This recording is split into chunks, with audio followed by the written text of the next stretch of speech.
Everyone, welcome to my channel Skyline academy.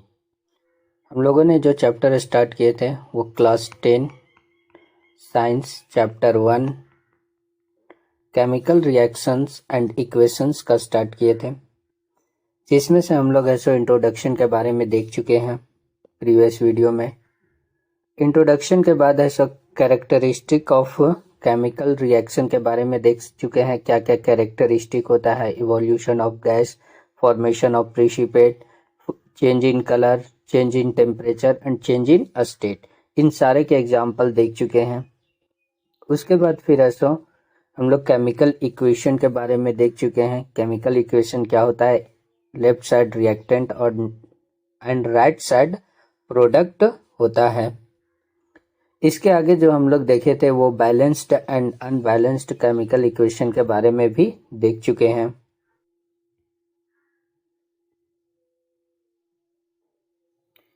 आज जो हम लोग टॉपिक देखेंगे वो टाइप्स ऑफ केमिकल रिएक्शंस को देखेंगे। ओके, कितने टाइप्स के होते हैं। तो मेनली जो केमिकल रिएक्शन है वो 5 टाइप्स के आप लोग को एनसीईआरटी बुक्स में पढ़ना है। ओके, फर्स्ट है कॉम्बिनेशन रिएक्शन, सेकेंड है डीकम्पोजिशन रिएक्शन, थर्ड जो है वो डिस्प्लेसमेंट रिएक्शन, फोर्थ है double displacement reaction and fifth जो है वो oxidation and reduction reaction. Oxidation and reduction को ही है सो रेडॉक्स रिएक्शन भी कहा जाता है। ओके, तो एक एक करके डिटेल्स में देख रहे हैं। फर्स्ट में कॉम्बिनेशन रिएक्शन। कॉम्बिनेशन रिएक्शन क्या होता है? तो कॉम्बिनेशन रिएक्शन के बारे में देखते हैं कि those reactions in which 2 or more substances combine to form a single substance are called combination reaction। Combination reaction ऐसा रिएक्शन होता है जिसमें 2 या 2 से अधिक सबस्टांस वो कंबाइन होता है और एक सिंगल सबस्टांस में फॉर्म होता है। ओके, जैसे हम एग्जांपल देख रहे हैं यहाँ पर, magnesium and oxygen combine when heated to form magnesium oxide. यहाँ पर एक एग्जांपल है Mg। ओके, Mg, मैग्नीशियम और ऑक्सीजन O2, इन दोनों के कॉम्बिनेशन से है सो जिसको हीट का जरूरत पड़ा इसको, और कॉम्बिनेशन से क्या बना दिया, मैग्नीशियम ऑक्साइड। तो यहाँ पर 2 सबस्टांस है, एक मैग्नीशियम और एक ऑक्सीजन, अलग अलग सबस्टांस है। इन दोनों कंबाइन होकर एक सिंगल सबस्टांस में फॉर्म कर दिया, तो इसी को क्या बोलते हैं, कॉम्बिनेशन रिएक्शन कहते हैं। उसके बाद फिर है सेकेंड जो एग्जांपल है वो है hydrogen burn in oxygen to form water. तो यहाँ पर जो सेकेंड एग्जांपल है हाइड्रोजन है, हाइड्रोजन को ऑक्सीजन के प्रेजेंस में बर्न किया गया, तो यहाँ से ऐसे जब हाइड्रोजन और ऑक्सीजन मिल गया तो यहाँ से वाटर बना दिया। ओके, तो यहाँ पर भी 2 सबस्टांस अलग अलग है, इन दोनों के कॉम्बिनेशन से एक सिंगल सबस्टांस आया और एक नए प्रॉपर्टी के साथ आया, तो ये जो रिएक्शन हो गया वो कॉम्बिनेशन रिएक्शन। एक और एग्जांपल यहाँ पर देख रहे हैं कि carbon burn in air to form carbon dioxide. अगर कार्बन को ऑक्सीजन के प्रेजेंस में बर्न किया गया तो हमारे पास जो बना वो कार्बन डाइऑक्साइड बना, कार्बन डाइऑक्साइड CO2। तो यहाँ पर भी 2 एलिमेंट, 2 सबस्टांस अलग अलग है और इन दोनों के कॉम्बिनेशन से एक सबस्टांस बना है। ओके, सेकेंड जो है डिकम्पोजिशन रिएक्शन, जिसे हम लोग क्या देखे थे कि कॉम्बिनेशन में 2 अलग अलग सबस्टांस मिलकर एक सिंगल सबस्टांस फॉर्म करेगा, जस्ट इसी का रिवर्स, उल्टा। ओके, तो दो reaction in which a compound split up into 2 or more simpler substances are known as decomposition reaction। यानी कि ऐसा वैसा रिएक्शन जिसमें स्प्लिट करेगा, कंपाउंड स्प्लिट करेगा up into 2 or more simpler substance, 2 या 2 से अधिक सिंपलर सबस्टांस में स्प्लिट करेगा, ब्रेक करेगा, तो उसी को हम लोग डिकम्पोजिशन रिएक्शन कहते हैं। डिकम्पोजिशन यानी कि टूटना, तो एक सबस्टांस है सो 2 या 2 से अधिक सबस्टांस में ब्रेक करेगा, टूटेगा या स्प्लिट करेगा, तो उसी को हम लोग क्या बोलते हैं, कॉम्बिनेशन रिएक्शन। जैसे एक एग्जांपल है, when calcium carbonate is heated it decomposes to give calcium oxide and carbon dioxide. यहाँ पर लिए गए हैं एग्जांपल कैल्शियम कार्बोनेट CaCO3, जिसको कैल्शियम कार्बोनेट कहा गया है, यानी कि लाइमस्टोन भी कहा गया है। तो ये सब फॉर्मूला याद रखिएगा कि लाइमस्टोन का फॉर्मूला क्या होता है, कैल्शियम कार्बोनेट। जब इसको हीट किया गया, तो जब हीट किया गया तो ये डिकम्पोज हुआ कैल्शियम ऑक्साइड में, जिसको लाइम बोला गया, और है सो कार्बन डाइऑक्साइड CO2 बोला गया। तो यहाँ पर एक सबस्टांस क्या हो रहा है कि दो अलग अलग सबस्टांस में ब्रेक हो रहा है, तो इसी को डिकम्पोजिशन रिएक्शन कहते हैं। नेक्स्ट जो एग्जांपल है वो है when a decomposition reaction is carried out by heating, it is called thermal decomposition। यहाँ पर थर्मल डिकम्पोजिशन के बारे में देखेंगे। जब क्या होता है कि डिकम्पोजिशन रिएक्शन वो कैरी आउट करता है बाय हीटिंग के द्वारा है सो कैरी आउट करता है, यानी कि उसको हीट देने के बाद कैरी आउट करता है, तो वो थर्मल डिकम्पोजिशन कहलाता है। एक एग्जाम्पल यहाँ पर ले लिए हैं, जैसे कि एग्जाम्पल है पोटेशियम क्लोरेट। पोटेशियम क्लोरेट का फॉर्मूला होता है KClO3, और इसको हीट किया गया तो हीट करने के बाद जो फॉर्म करेगा वो पोटेशियम क्लोराइड फॉर्म करेगा, KCl+O2 ये फॉर्म किया। यानी कि यहाँ पे कैल्शियम क्लोरेट जो है वो दो अलग अलग कैल्शियम क्लोराइड एंड ऑक्सीजन के फॉर्म में ब्रेक करेगा। ये बैलेंस नहीं है, तो इसको बैलेंस करते हैं।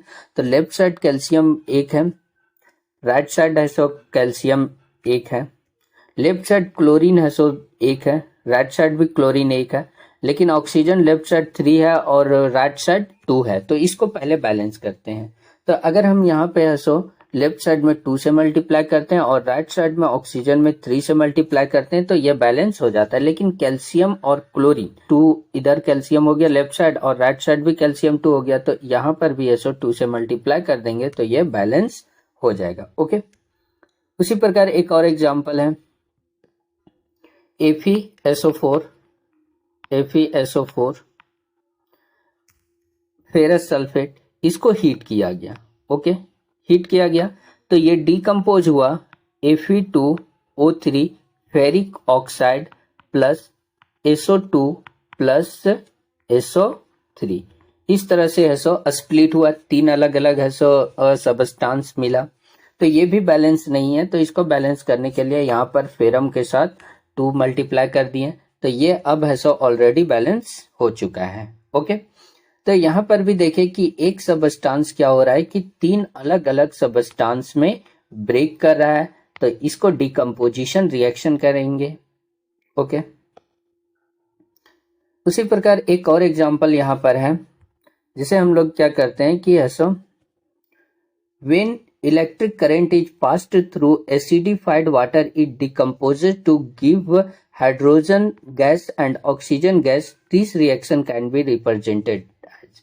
अब क्या होता है कि हम लोग क्या करते हैं कि हीट देकर डिकम्पोज करके देखें। एक बार देखेंगे कि अगर है सो इलेक्ट्रिसिटी देकर डिकम्पोज करना, किसको, वाटर को। वाटर किससे बना हुआ है, H2O से बना हुआ है, तो हाइड्रोजन और ऑक्सीजन को अलग करने के लिए है सो हम लोग यहाँ पर इलेक्ट्रिसिटी का उपयोग करते हैं। ओके, तो यहाँ पर क्या करते हैं कि जैसे H2O में इलेक्ट्रिसिटी दिए, तो इलेक्ट्रिसिटी देकर है सो हाइड्रोजन और ऑक्सीजन को अलग किया गया। तो इसके लिए यहाँ पर है सो एक यहाँ पर एक्सपेरिमेंट है कि यहाँ पर ये जो है वो है सो एक ग्लास बॉटल है, इसमें है सो ग्रेफाइट रॉड लगा हुआ है, यहाँ पर देख सकते हैं ब्लैक कलर का ग्रेफाइट रॉड, और ये जो है वो टेस्ट ट्यूब है जिसको ढका गया है ग्रेफाइट रॉड को। ग्रेफाइट रॉड जो है वो बैटरी से कनेक्ट है, एक साइड माइनस है और एक साइड है सो प्लस है, पॉजिटिव एंड नेगेटिव से कनेक्ट है।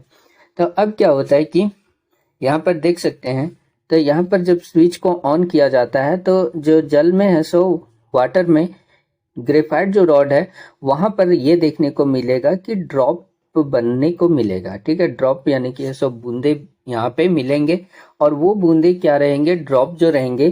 तो अगर माइनस साइड है यानी कि माइनस कैथोड साइड है, तो कैथोड साइड क्या होता है कि जो हमेशा जो यहाँ पर टेस्ट ट्यूब है, टेस्ट ट्यूब में हाइड्रोजन गैस फिल होगा, और अगर एनोड तरफ है यानी कि एनोड प्लस तरफ, तो एनोड जो है वो हमेशा क्या देगा कि है सो ऑक्सीजन देगा। ठीक है, तो यहाँ पर हाइड्रोजन का कितना वॉल्यूम मिलेगा 2 एंड ऑक्सीजन का 1 वॉल्यूम मिलेगा। क्यों? क्योंकि जो हाइड्रोजन है वो जो वाटर है वो H2O से बना हुआ है और वाटर है सो जब स्प्लिट करेगा तो हाइड्रोजन 2 वॉल्यूम में स्प्लिट करेगा और ऑक्सीजन 1 वॉल्यूम में स्प्लिट करेगा। तो इस तरह से यहाँ पे एक्सपेरिमेंट के द्वारा है सो हम लोग यहाँ पे देख चुके हैं कि हाइड्रोजन और ऑक्सीजन का स्प्लिट करना। तो इसका जो फॉर्मूला होता है जैसे H2O को क्या किया गया, इलेक्ट्रिसिटी दिया गया, इलेक्ट्रिसिटी। उसके बाद फिर जो ये फॉर्म करेगा H2 प्लस O2 के रूप में फॉर्म करेगा। तो यहाँ से बैलेंस नहीं है तो ये बैलेंस करने के लिए वाटर के साथ 2 एंड हाइड्रोजन के साथ 2 मल्टीप्लाई कर देंगे तो ये बैलेंस हो गया। ओके, नेक्स्ट एग्जांपल है कि when silver chloride is expose to light. तो अब लाइट के द्वारा क्या किया जाएगा, एक्सपोज किया जाएगा। It decomposes to form silver metal and chlorine gas.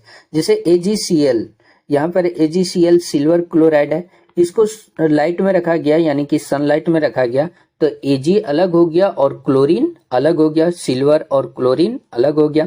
जो सिल्वर हो गया वो ग्रेइश व्हाइट हो जाएगा और जो क्लोरीन है वो येलोविश ग्रीन रहेगा और ये गैस के फॉर्म में रहेगा और Ag जो है वो सॉलिड के फॉर्म में डिकम्पोज होगा।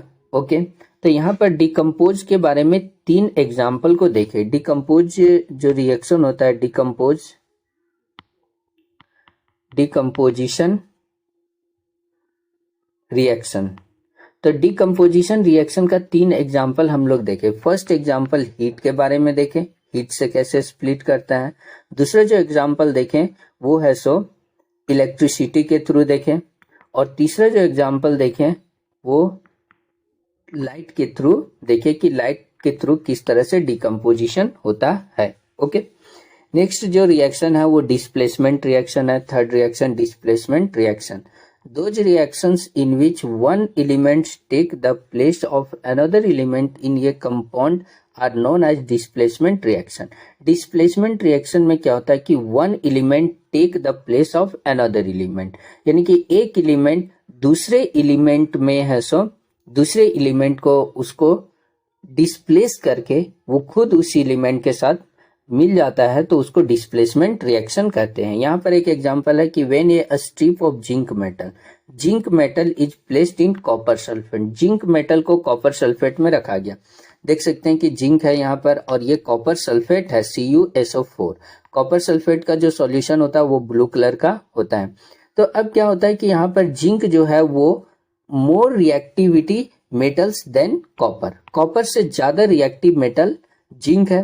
तो ये क्या करेगा कि कॉपर को डिस्प्लेस कर देगा, हटा देगा और जिंक है सो यहाँ पर बैठ जाएगा तो जिसकी वजह से ZnSO4 बन जाएगा जिंक सल्फेट। और जिंक सल्फेट का कलर जो होता है वो कलरलेस सॉल्यूशन है और कॉपर है सो अलग रेड ब्राउन कलर में दे देगा और ये एक सॉलिड के फॉर्म में देगा। तो यहाँ पर है सो डिस्प्लेस कर गया, जिंक है सो किसको डिस्प्लेस कर दिया, कॉपर को डिस्प्लेस करके खुद ही वो SO4 के साथ मिल गया। दूसरा जो एग्जांपल है वो when a piece of magnesium metal in placed in copper sulphate solution. Magnesium metal यानी कि Mg को अगर कॉपर सल्फेट में रखेंगे CuSO4 तो इसमें क्या होगा कि मैग्नीशियम है so more reactive metal than copper. Okay, तो मैग्नीशियम क्या करेगा, कॉपर को डिस्प्लेस करेगा और फिर है सो यहाँ से MgSO4 फॉर्म करेगा एंड कॉपर को अलग कर देगा। तो ये भी डिस्प्लेसमेंट रिएक्शन है। एक और एग्जांपल यहाँ पर देख लेते हैं। जैसे कॉपर सल्फेट के सॉल्यूशन में आयरन को मिलाया गया तो कॉपर सल्फेट के सॉल्यूशन जो ब्लू सॉल्यूशन है उसमें अगर आयरन को मिलाएंगे तो वो फिर है सो कॉपर को रिमूव करेगा, डिस्प्लेस करेगा आयरन और फिर है सो वहां पर जाकर बैठ जाएगा तो FeSO4 iron sulphate and copper अलग हो जाएगा। तो ये भी है सो एक डिस्प्लेसमेंट रिएक्शन का एग्जाम्पल है। 3 एग्जाम्पल देख चुके हैं। अब आते हैं डबल डिस्प्लेसमेंट रिएक्शन। तो इससे पहले जो डिस्प्लेसमेंट रिएक्शन देखे थे कि एक ही सबस्टांस के पास आकर बैठता था। ओके, तो इसमें क्या है कि those reaction in which 2 compound react, इसमें 2 कंपाउंड रिएक्ट करेंगे by an exchange of ions. क्या होंगे कि exchange of ions, ions exchange होंगे form two new compounds are called double displacement reaction. और जब आयन एक्सचेंज होंगे जिसकी वजह से दो नए कंपाउंड है सो यहाँ पर फॉर्म करेंगे, तो इसी को है सो डबल डिस्प्लेसमेंट रिएक्शन कहेंगे। जैसे एग्जांपल में है कि when silver nitrate solution is added to sodium chloride solution, जब क्या किया जाता है कि सिल्वर नाइट्रेट सॉल्यूशन को ऐड किया जाता है सोडियम क्लोराइड सॉल्यूशन के साथ, then a white precipitate of silver chloride is formed along with sodium nitrate solution. तो क्या होगा कि ऐसा यहाँ पर जो व्हाइट प्रिसिपेट के फॉर्म में रहेगा सिल्वर क्लोराइड और फॉर्म करेगा सोडियम नाइट्रेट। जैसे यहाँ पर देख सकते हैं कि AgNO3 सिल्वर नाइट्रेट के सॉल्यूशन को NaCl के साथ मिलाया गया, सोडियम क्लोराइड के साथ मिलाया गया। तो Ag जो है वो इस Na को डिस्प्लेस करेगा और यहाँ पर Cl के साथ है सो Ag आ जाएगा और Na NO3 के फॉर्म में रहेगा, यानी कि एक दूसरे को एक्सचेंज करेगा ions.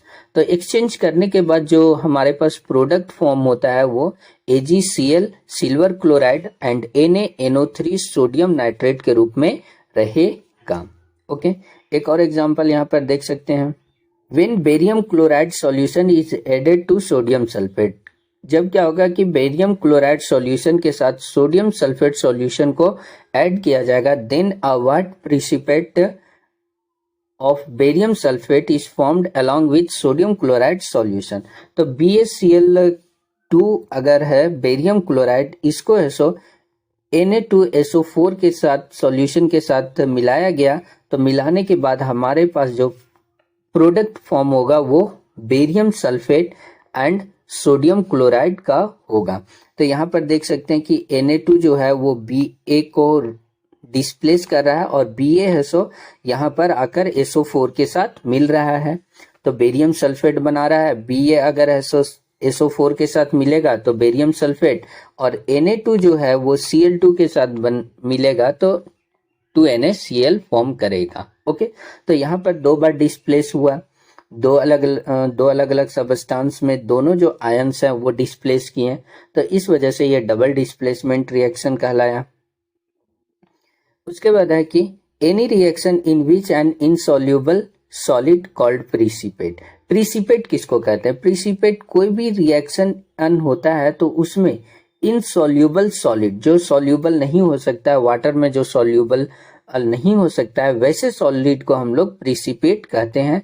Is formed that separates from the solution, और वो क्या होगा कि वो सेपरेट हो जाएगा उस सॉल्यूशन के साथ, इज कॉल्ड प्रिसिपिटेशन रिएक्शन। तो अगर जिसमें मैं जैसे यहाँ पर व्हाइट पीपीटी बन रहा है, प्रिसिपेट बन रहा है, तो ये जो जिसमें है सो पीपीटी बनेगा वो रिएक्शन प्रिसिपिटेशन रिएक्शन कहलाएगा। ओके, एग्जाम्पल यहाँ पर है, एक और example, barium chloride BaCl2 and copper sulphate को मिलाया गया। तो यहाँ पर क्या करेगा कि बेरियम है सो कॉपर को रिप्लेस करेगा, डिस्प्लेस करेगा, और कॉपर है सो Cl2 के साथ मिल जाएगा, तो यहाँ पे फॉर्म करेगा BaSO4 एंड CuCl2। ओके, फिर नेक्स्ट आते हैं, फिफ्थ जो रिएक्शन है वो है oxidation and reduction reaction. Oxidation and reduction reaction, तो ऑक्सीडेशन क्या होता है कि addition of oxygen to a substance is called oxidation. यहाँ पर ऑक्सीडेशन का दो डिफिनेशन है, एक एडिशन ऑफ ऑक्सीजन है एंड एक removal of hydrogen from a substance is called oxidation. यानी कि ऐसा ऑक्सीडेशन का डिफिनेशन दो तरह से होता है, एक एडिंग ऑफ ऑक्सीजन, ऑक्सीजन का जुड़ना, और एक रिमूवल ऑफ हाइड्रोजन, हाइड्रोजन का कमी होना। ओके, तो कोई भी रिएक्शन में अगर ऐसा क्या होता है कि ऑक्सीजन जुड़ता है तो हम लोग उसको ऑक्सीडेशन बोलेंगे, या फिर ऐसा हाइड्रोजन उससे हटता है तो भी हम लोग उसको ऑक्सीडेशन बोलेंगे। रिडक्शन में जस्ट ऑक्सीडेशन का उल्टा, the addition of hydrogen. Okay, तो ऑक्सीडेशन में देखे थे एडिशन ऑफ ऑक्सीजन, रिडक्शन में देखेंगे एडिशन ऑफ हाइड्रोजन, हाइड्रोजन का ऐड होना, तो उसको रिडक्शन बोलेंगे, या फिर रिमूवल ऑफ ऑक्सीजन, ऑक्सीजन का कमी होना, तो उसको हम लोग रिडक्शन बोलेंगे। ओके, तो ऑक्सीडेशन एंड रिडक्शन तो देख चुके हैं कि ऑक्सीडेशन में सो एडिशन ऑफ ऑक्सीजन होता है एंड रिमूवल ऑफ हाइड्रोजन होता है, और रिडक्शन में addition of hydrogen and removal of oxygen होता है। अब यहाँ पर क्या होता है कि जब कोई भी reaction oxidation and reduction reaction are also called redox reaction, यानी कि वैसे रिएक्शन जिसमें ऑक्सीडेशन एंड रिडक्शन दोनों होते हैं तो वैसे रिएक्शन को रेडॉक्स रिएक्शन कहा जाता है। यहाँ पर एक एग्जाम्पल है रेडॉक्स रिएक्शन का, क्या है कि when copper oxide is heated with hydrogen, copper oxide को हीट किया गया हाइड्रोजन के साथ, then copper metal are and water are formed. तो क्या फॉर्म करेगा, कॉपर मेटल और वाटर फॉर्म करेगा। तो यहाँ पर एग्जांपल देख सकते हैं कि CuO कॉपर ऑक्साइड, CuO है कॉपर ऑक्साइड, इसको हाइड्रोजन के साथ हीट किया गया। तो जब हाइड्रोजन के साथ हीट किया गया तो यहाँ पर कॉपर क्या हो रहा है कि इससे ऑक्सीजन रिमूव हो रहा है। ओके, कॉपर से है सो कॉपर ऑक्साइड से ऑक्सीजन रिमूव हो रहा है। तो जब ऑक्सीजन का रिमूवल होता है वो रिडक्शन कहलाता है। अब यहाँ पर H2 के साथ हाइड्रोजन के साथ क्या हो रहा है कि ऑक्सीजन आकर कंबाइन हो रहा है, यानी कि एडिशन ऑफ ऑक्सीजन। तो इसको क्या बोलेंगे, ऑक्सीडेशन। ओके, तो यहाँ पर रेडॉक्स रिएक्शन का है सो एक एग्जाम्पल हो गया। उसी प्रकार एक और एग्जाम्पल यहाँ पर देख लेते हैं कि H2S हाइड्रोजन सल्फाइड, H2S के साथ क्या होता है कि क्लोरीन को जब रिएक्शन करवाया जाता है तो यहाँ से एस जो सल्फर है, सल्फर के साथ हाइड्रोजन क्या होगा, रिमूव होता है, और हाइड्रोजन का रिमूव है सो ऑक्सीडेशन कहलाता है। और क्लोरीन के साथ क्या होता है कि हाइड्रोजन आकर कंबाइन होता है, तो ये एडिशन ऑफ हाइड्रोजन हो गया, तो ये रिडक्शन हो गया। ओके, उसी तरह एक और एग्जांपल है यहाँ पर कि zinc oxide is heated with carbon. यहाँ पर जिंक ऑक्साइड ZnO को है सो रिएक्शन करवाया गया कार्बन के साथ, तो ये फॉर्म करेगा जिंक एंड कार्बन मोनोऑक्साइड। यहाँ से ZnO के साथ देखने को ये मिल रहा है कि ऑक्सीजन का रिमूव हो रहा है। तो जब ऑक्सीजन का रिमूव हो रहा है यानी कि रिमूवल ऑफ ऑक्सीजन, तो रिमूवल ऑफ ऑक्सीजन जो है वो क्या होता है कि रिडक्शन कहलाता है। एंड कार्बन के साथ यहाँ पर देखने को ये मिल रहा है कि ऑक्सीजन आकर ऐड हो रहा है, तो ये हो जाएगा एडिशन ऑफ ऑक्सीजन, जिसको हम लोग ऑक्सीडेशन कहते हैं। ओके, तो इस तरह से पांचों रिएक्शन के टाइप्स को देख चुके हैं। अब जो देखेंगे वो effect of oxidation and reduction in everyday life. हम लोगों के डेली लाइफ में है सो किस प्रकार से ऑक्सीडेशन रिएक्शन होता है। There are two common effect, यहाँ पर दो कॉमन इफेक्ट है oxidation reaction which we observe in daily life. हम लोग डेली लाइफ में देखते हैं, फर्स्ट देखते हैं कोरोजन ऑफ मेटल। मेटल का कोरोजन जैसे क्या होता है कि अगर लोहे को रख दिया जाए इसी तरह तो वो उसमें जंग लग जाता है, यानी कि रस्ट कर जाता है, तो रस्टिंग ऑफ आयरन उसमें देखेंगे। और दूसरा जो है रेंसिडिटी ऑफ फूड, भोजन का खराब होना एक तरह से, ठीक है। तो भोजन क्या होता है कि जैसे कुछ भी ये जो ऑयली फूड है वो ऑयली फूड का स्मेल चेंज हो जाता है या फिर उसका टेस्ट चेंज हो जाता है, तो वो रेंसिडिटी ऑफ फूड होता है। तो ये दो एग्जाम्पल के बारे में देखते हैं जिसमें ऑक्सीडेशन रिएक्शन होता है। तो फर्स्ट है corrosion. Corrosion is the process in which metal are eaten up gradually by the action of air moisture or a chemical such as an acid on their surface. तो corrosion जो होता है एक process है, वैसा process जिसमें metal are eaten up gradually, तो metal जो है वो धीरे धीरे है सो वो वहां पर eaten up gradually by the action of air, यानी कि हवा के माध्यम से, एयर मॉइस्चर के माध्यम से एंड केमिकल यानी एसिड के माध्यम से धीरे धीरे क्या होता है कि वो मेटल है सो ईटेन होने लगता है, वो खत्म होने लगता है, तो उसी को कोरोजन कहते हैं। यहाँ पर है कि the corrosion of iron is called rusting of iron. Corrosion of iron, iron का अगर कोरोजन होता है, आयरन का संक्षरण होता है तो उसको रस्टिंग ऑफ आयरन कहते हैं, लोहे में जंग लगना। तो लोहे में जंग लगने के लिए यहाँ पर एक फॉर्मूला है, किस प्रकार होता है कि आयरन है Fe के साथ ऑक्सीजन मिल गया, ऑक्सीजन हवा के साथ मिलेगा एंड वाटर का फॉर्म मिलेगा। वाटर यहाँ पर 2xH2O का मतलब है, x का मतलब कोई भी यहाँ पर नंबर्स हो सकते हैं। वाटर का अलग अलग फॉर्म रहता है, जैसे सो वाटर सॉलिड के रूप में रहता है, आइस के रूप में रहता है, या फिर वो लिक्विड के रूप में रहता है, या वाटर वेपर के रूप में रहता है, या फिर है सो वो वाटर के रूप में रहेगा। तो यहाँ पर अलग अलग वाटर का फॉर्म लेंगे तो वो आयरन क्या होगा कि हमेशा है सो रस्ट करेगा ही। तो इसके लिए है सो फिर जो प्रोडक्ट फॉर्म करेगा वो हो जाएगा Fe2O3 इंटू XH2O, यानी कि hydrate iron oxide. Hydrate iron oxide यही रस्ट का फॉर्मूला होता है। ठीक है, अब आते हैं कि इसका इस चैप्टर का लास्ट टॉपिक है रेंसिडिटी। रेंसिडिटी क्या होता है? The condition produced by aryl oxidation of fat and oil in foods marked by unpleasant smell and taste is called rancidity। यानी कि ये हो गया कि कोई भी ऐसो जो फैट या ऑयल के जो फूड होते हैं, या फैट वाला फूड या ऑयल वाला फूड, ऑयली फूड, वो क्या होता है कि ऑक्सीडेशन होता है, उसमें ऐसा ऑक्सीजन मिलने लगता है जिसकी वजह से उसमें अनप्लीजेंट स्मेल आने लगते हैं, स्मेल दूसरे तरह से आने लगता है एंड टेस्ट में भी चेंज होने लगता है। तो उसी को हम लोग रेंसिडिटी कहते हैं। हिंदी में इसको विकृत गंधिता कहा जाता है। ओके, तो इसका क्या होता है कि the development of rancidity of food can be prevented. तो इस वजह से क्या होता है कि जो हम लोग फूड खाते हैं रेंसिडिटी से बचाने के लिए हम लोग क्या क्या कर सकते हैं। पहला प्रोसेस है कि by adding antioxidant to foods containing fat and oil. तो क्या कर सकते हैं कि हम लोग यहाँ पर है सो एक उपाय है, फर्स्ट उपाय कि एंटीऑक्सीडेंट को मिलाना। भोजन में अगर एंटीऑक्सीडेंट को मिला देते हैं तो वो क्या होता है कि भोजन काफी लंबे टाइम तक ऑयली फूड वो सेफ रहता है। तो कौन कौन सा एंटीऑक्सीडेंट है? BHA है, यानी कि ब्यूटाइलेटेड हाइड्रोक्सी एनिसोल। एक BHT है, ब्यूटाइलेटेड हाइड्रोक्सी टोल्यूएन। और किस तरह से ऐसा हम लोग प्रिवेंट कर सकते हैं? By packing fat and oil containing food in nitrogen gas. जैसे क्या होता है कि चिप्स का पैकेट देखते होंगे, या फिर ऐसा कुरकुरे हो गया या लेज हो गया, तो ये सारे पैकेट में क्या होता है कि हवा भरा रहता है। तो हवा किस चीज का? वो हवा में है सो नाइट्रोजन गैस रहता है। तो नाइट्रोजन गैस की वजह से जो उसमें एक फूड है, वो फूड क्या रहता है कि सेफ रहता है, खाने लायक रहता है, नहीं तो फिर उसमें रेंसिडिटी हो जाती है। तीसरा जो तरीका है वो by keeping food in a refrigerator. भोजन को अगर रेफ्रिजरेटर में रखते हैं तो भी ऐसा काफी लंबे टाइम तक सही रहता है।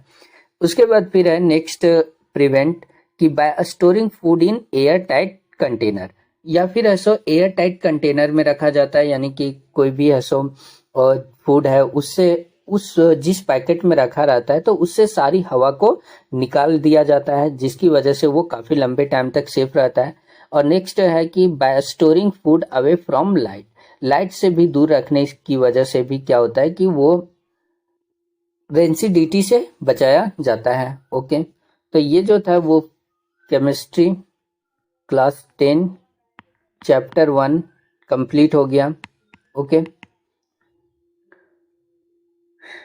नेक्स्ट वीडियो में इसका सॉल्यूशन लेके आएंगे, या फिर ऐसा नेक्स्ट टॉपिक स्टार्ट करेंगे। तो वीडियो अच्छा लगे तो लाइक कर दीजिए, और चैनल पे नए हैं तो चैनल को सब्सक्राइब कर दीजिए, ताकि जो भी वीडियो अपलोड हो उसका नोटिफिकेशन आप लोग को मिलते रहे। और इस वीडियो को ज़्यादा से ज़्यादा शेयर कर दीजिए अपने दोस्तों के साथ, ताकि ऐसा उनको भी हेल्प मिल सके। ओके, तो वीडियो को एंड करते हैं। Thank you for watching.